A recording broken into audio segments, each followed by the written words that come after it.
Analysts at risk modeling firm Equicat estimate Sandy could cause between $5 and $10 billion worth of insured losses.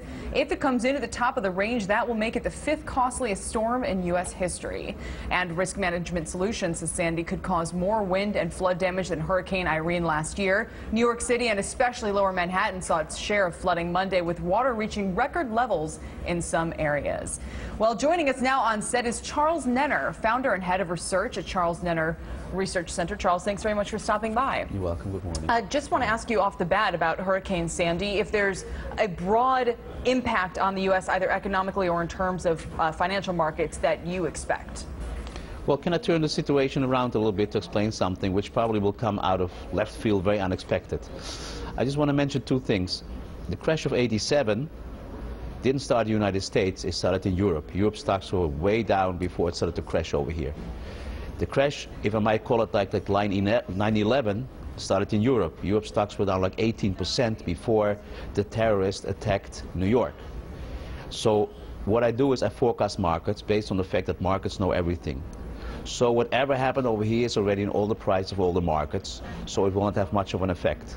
So interesting enough, in '87 there was a hurricane that came. Oh, there was also in the UK. There was a sort of a very mini strong hurricane that was unexpected that happened, that complicated black money. I just thought I'd throw that in. But for the philosophy of market forecasting, nobody ever does the research. How is it possible that European markets were tanking before the terrorist attack? Because we say, listen, the market came down because of terrorist attack.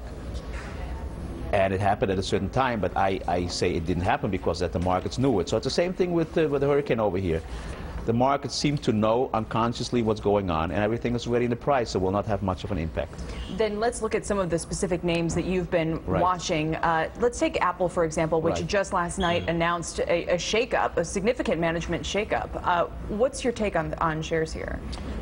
We have a chart over here. I don't know if you can show it, the Apple chart. And as you know, is that we don't explain why things happen. We always explain what happens in the future.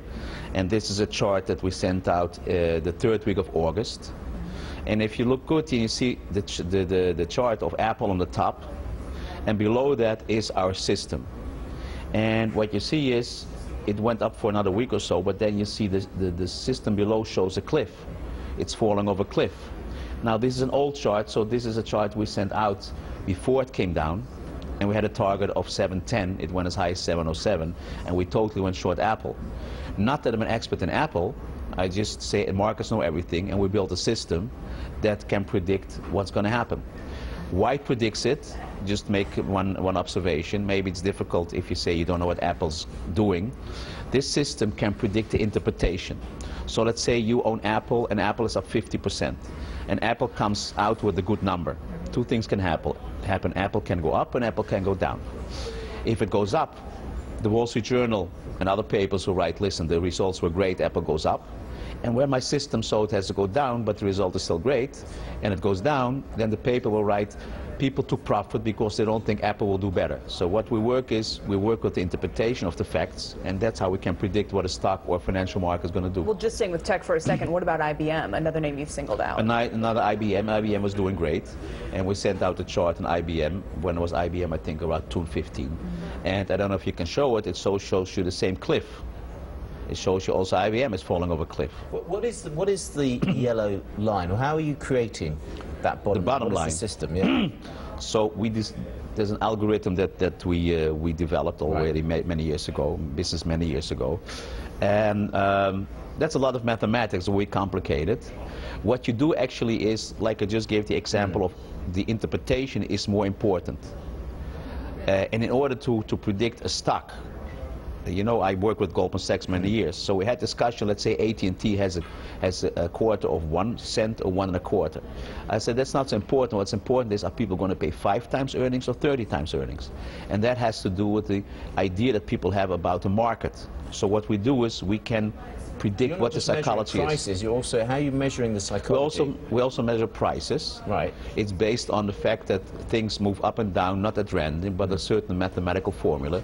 So if something goes up with a certain momentum, you know how high it goes. And we have to leave it there, but I just want to mention, too, when you look at U.S. bond yields, you actually see them now entering a phase of going higher. For the next 30 years, you will have gradual rise. You have, and then it accelerates, and you have a bear market for the next 30 years in bonds. All right. Charles Nenner is founder and head of research at the Charles Nenner Research Center. We'll bring him back to check in on these calls. Maybe did you consult UBS on that? Did they know you? Because they just got out of fixed income. Did you see that one coming? Have you told them?